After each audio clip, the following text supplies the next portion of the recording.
Hi, and welcome to Better Utah Broadcast. My name is Katie Matheson. I'm the Communications Director here at Alliance for Better Utah, and that beautiful jingle singing was our jingle that I have written, and we will copyright it. All right, so today on our episode, let me remind you first, remember to click Get Reminder every time you see that we've scheduled a live Facebook video so that Facebook will remind you that we are here and chatting about Utah things with amazing... You don't want to miss out. That's the quality commentary we brought you here for. You'll regret this. Yeah. All right, so today we have Preston, Hilburn from Equality Utah. Welcome.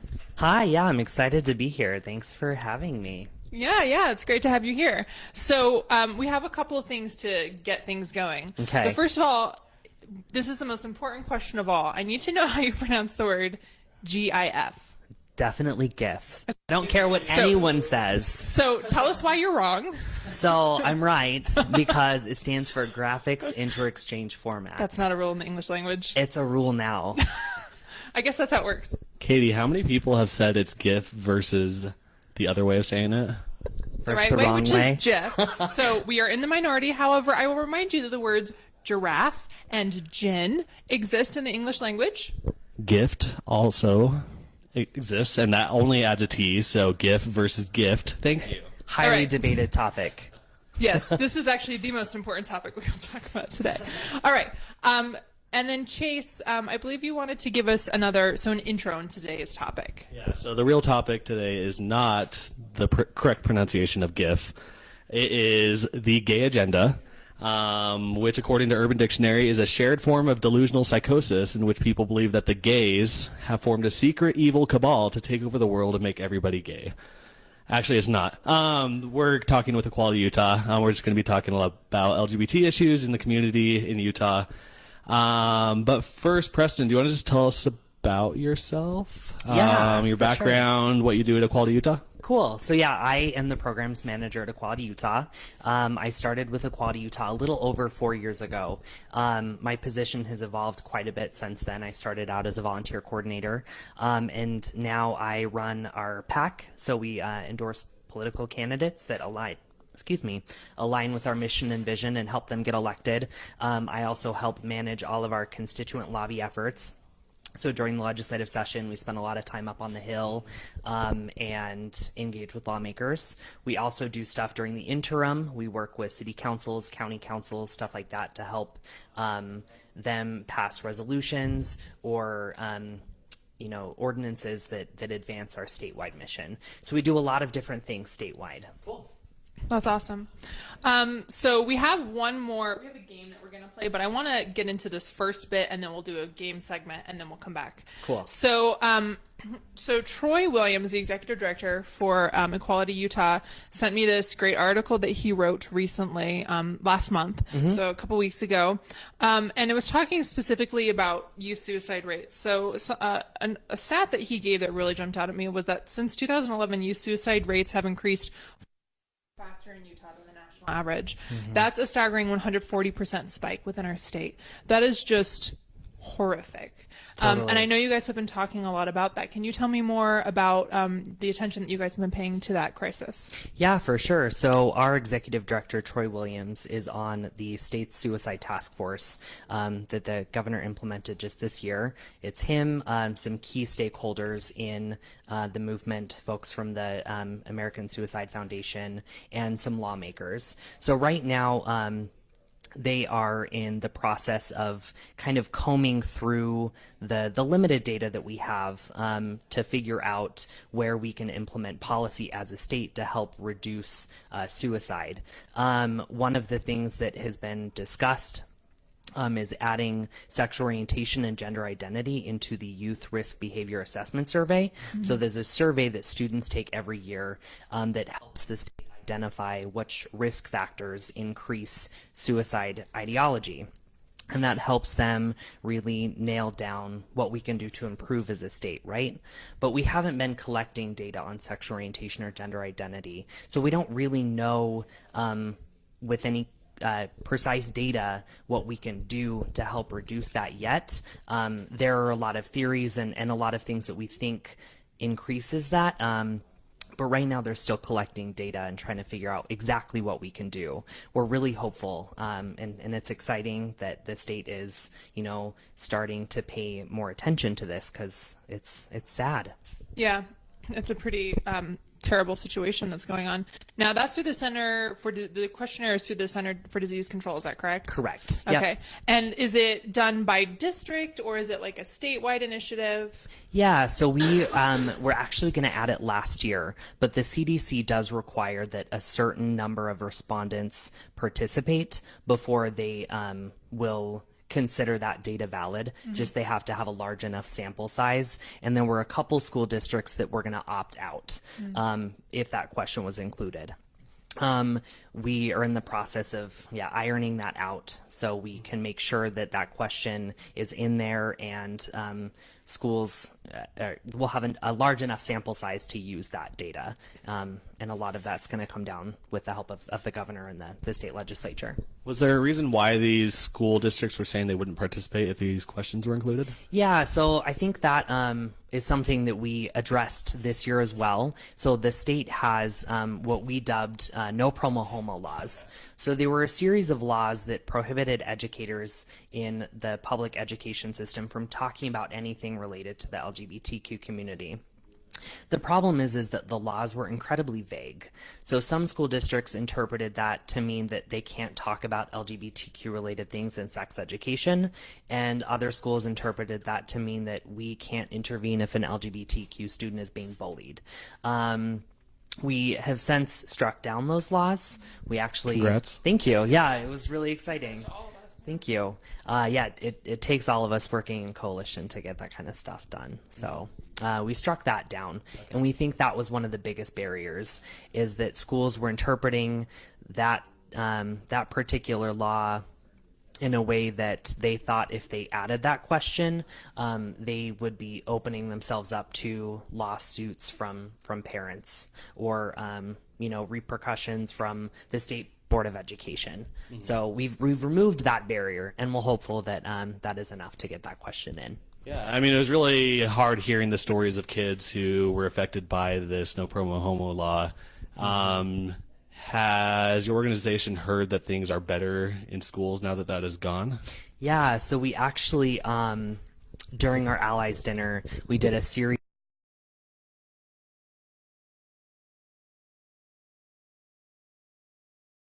and we kind of followed them on their journey and heard what they had to say about how the laws impacted them in schools. And almost every one of the students that we've interacted with at Equality Utah since then say that there's just an overall more welcoming feeling in their schools, that teachers that are supportive are feeling empowered to be more vocal about starting GSAs. They're putting rainbow flags in their classrooms, so students know that they have allies in the school and they have a safe place and someone that they can talk to if they need it.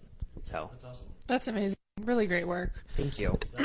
Well, I mean, even commenting on that, that was something that it's obviously not related to the no promo homo law, because at BYU, they could say pretty much whatever they want about it because they're a private university. But going into my school counseling office, my counselor I was assigned to, the first thing I noticed was that she had a sticker up there. And so just seeing those visual representations of support makes it a lot better to where you feel you're in a comfortable space. Especially when you're going through such hard times, when kids are thinking of committing suicide and feeling alienated from their peers and classmates. Just even having those visual signs of support is super important. For sure. Absolutely. Like I said before, we don't know exactly what it is in particular that's causing that spike in youth suicide in LGBTQ youth, but we do know that it's more likely that a student or a kid will commit suicide if they feel isolated. Mm-hmm. So those simple little cues can make a huge difference in somebody feeling more welcome in their community. Yeah, for sure. Yeah, feeling supported. That's great. Okay, so are we ready to go to the second segment? Let's do it. Okay, so this is called Is This Real Life? Is This Real Life? I made up the title and I can't even remember it. Is This Real Life? Of course, based on the famous David Goes to the Dentist, and this kid has had oral surgery and he is high on his painkiller drug. And the greatest. Yeah, and he just says, Dad, is this real life? Which is a totally existential question for Totally. like an 8-year-old to ask. Yes. So I adore it. I actually watched that the other day. Did you really? So, In yes. preparation for this Yes, segment. I knew knew it was going to happen. Okay. So the rules are, I read a headline. You guys have to decide, and Chase, you can't cheat. You have to decide if it's a real headline or a fake headline. Okay? So the first one. Video of bear eating ice cream at Dairy Queen leads to charges for zoo owners. Real or fake? Real.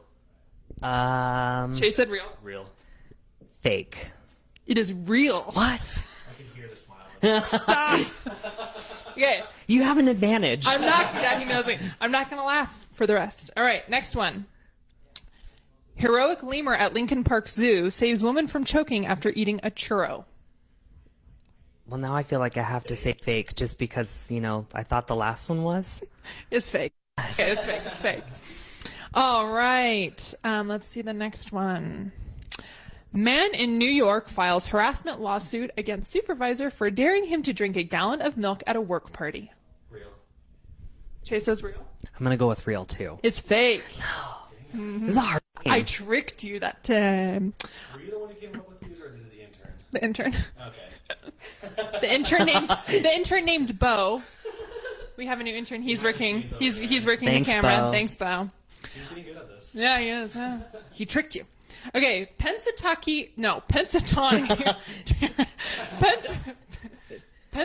Phil wanted by police for bad weather forecasting. Real. Fake? It's real. How did you I know? suck Is it at this 'cause I game. Can't pronounce. This was after Groundhog Day, right? Yeah. Yeah. I saw Yeah. that a while ago. Cheated. All right, last one. Trump supporter undergoes plastic surgery to look more like the president. Real. Real? Fake. Dang it. I was wishing that was real. I mean, it sounds like a thing someone would do. That's the charm and the terror also of this game. All right, so let's go back. We'll come back to the more serious topics, right? So you guys did some amazing work up at the legislature this past session, and I believe have done it in the past for the victim targeting bill, which did not make it out of committee this past time. Can you talk about, first of all, what is the victim targeting bill? How long have you guys been working on it, and what keeps getting in the way of it passing? Yeah, for sure. So we have been working on the victim targeting bill for a couple sessions now. So here in Utah, we don't have an enforceable hate crimes law, I should say. So we do have one, and it's been in place for around 25 years now. But since then, not a single crime has actually been prosecuted as a hate crime. Since it became law, Since not a it single. It became hasn't law. actually been used. Yep. Wow. So part of that is that our law isn't enumerated. So it doesn't list out those characteristics like race, sexual orientation, gender identity that a prosecutor would need to look at a crime and determine, it was in fact a hate crime. Mm-hmm. In fact, the law is so vague that it doesn't even mention the word bias. So the law, in essence, isn't really a hate crimes law. So what Equality Utah has been working on over the past couple years is enumerating that law to include sexual orientation, gender identity, race, religion, and all of the factors that one could use to target somebody for a crime. So in essence, we're trying to make it so the law protects everybody.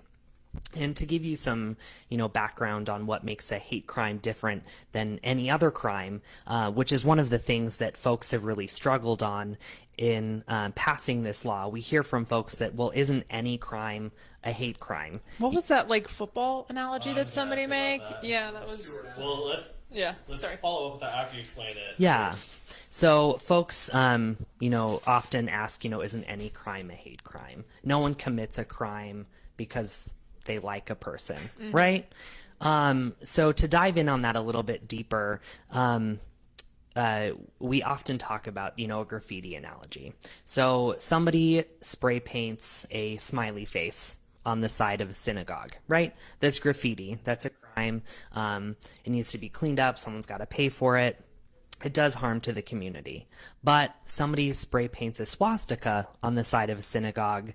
that sends a message of fear to the entire community.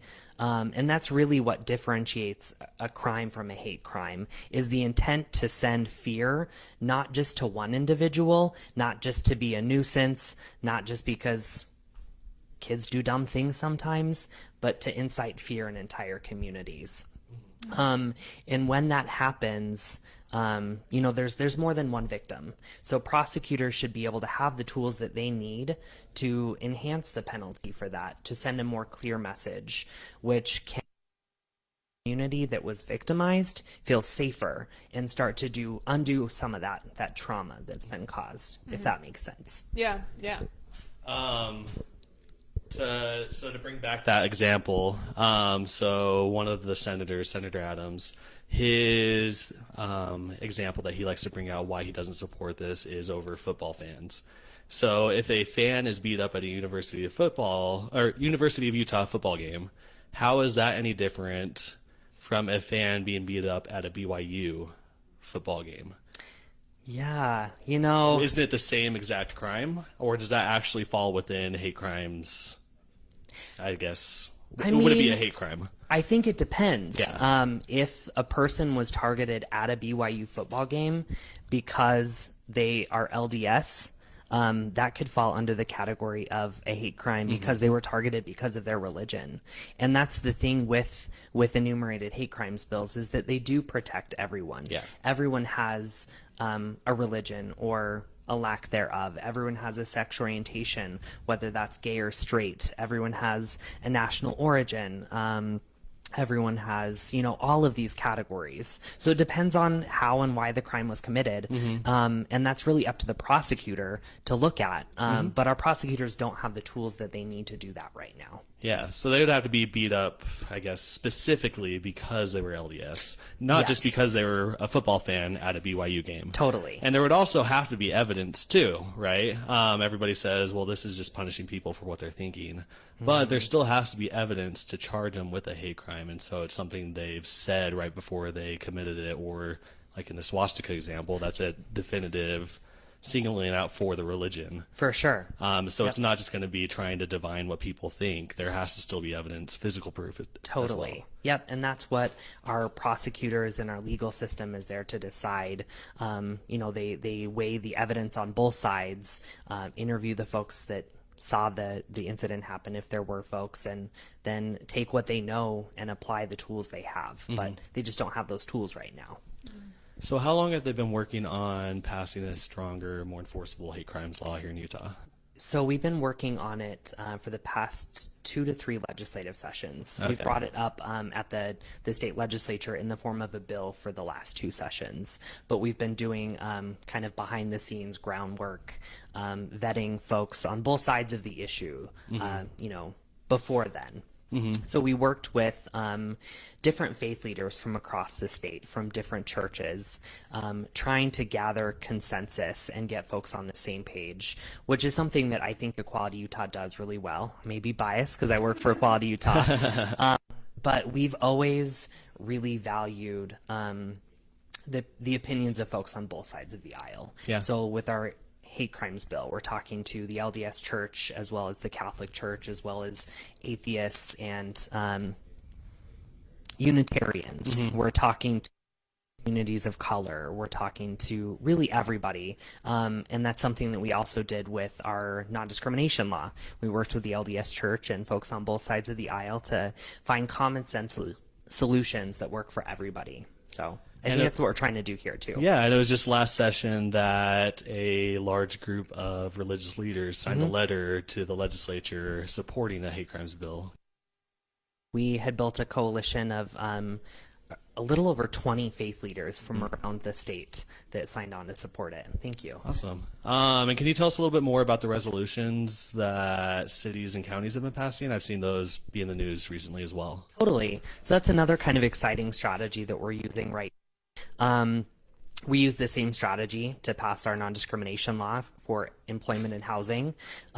So we are basically going around to cities and counties and interfacing with their with the community members there and supporting them and asking their city or county councils to pass ordinances, asking the legislature, or not ordinances, resolutions, asking the legislature to act on this.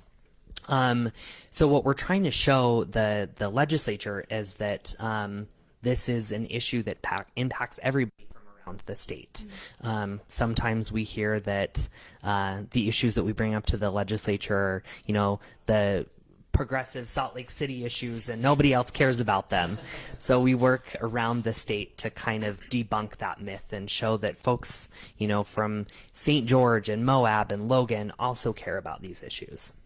That's great. You guys do great work. Thank you. So to wrap up, I have just two more questions. One is, what can people who are not a part of the LGBTQ community, what can we do to become better allies? Totally. You know, that can really look like a lot of different things. It can look like voting for candidates that support the LGBTQ community. Equality Utah has a voter guide that we put out on all of our candidates that comes out after the primary.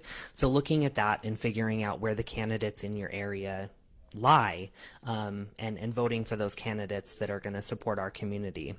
It can look like going to Pride, volunteering with a local LGBTQ organization, or it can be as simple as saying something when you hear a slur, when you hear somebody say, oh, that's so gay, saying, hey, I have a friend that's gay, or my brother's gay, or my cousin's gay, and helping reshape the language that people use. Mm-hmm. So it can look like a lot of different things. You know, I would say to listen to the LGBTQ people in your life and ask them what it is that they need or what they're struggling with is a really good place to start. As a follow-up to that, I know, I mean, I'm gay and I receive a lot of support, and I understand that gays and lesbians have been a lot more accepted in the community and across the nation. How can people be more supportive of the transgender community? And that's something that's been in the news a lot more. Do you have any pointers for just how we can be more supportive of that community and specifically? Yeah, absolutely. So actually one of the reasons that I do this work is that I have a trans cousin who left Utah, and he left Utah because it felt so unsafe to him. And that was kind of the catalyst for me to be like, I need to do something, because like you said, the L and the G part of the community does often seem quite a bit more ahead. Respecting trans people's pronouns, so asking them, you know, what are your preferred pronouns, and using those.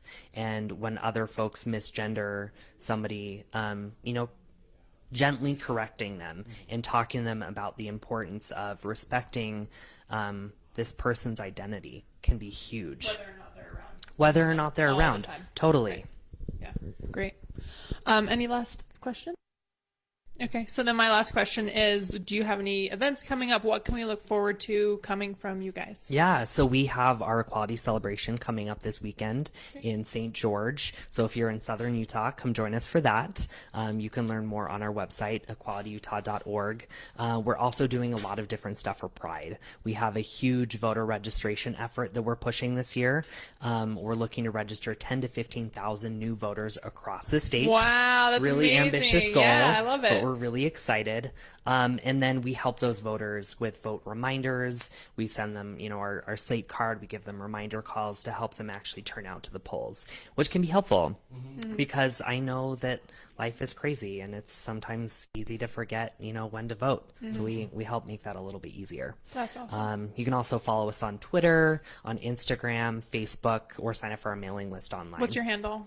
Equality Utah for all of them. Perfect. Yeah. Perfect. And we will be at Ogden and Salt Lake City Pride. Alliance for Better Utah will be there with booths and buttons. Awesome. Look forward to seeing you. Yeah. And so a quick reminder before we sign off, guys, we have some debates coming up at the end of this month, May 29th and May 30th at 6:30 p.m. at the Utah Museum of Modern Art. Contemporary Art. Dang it. And that's for HD24, the Democratic primary for HD24, and then the Democratic primary for SD2. And Senator Jim DeBacchus is the current senator. So if Jim DeBacchus is your senator, this primary may impact you. So May 30th, that's right. Make sure to follow.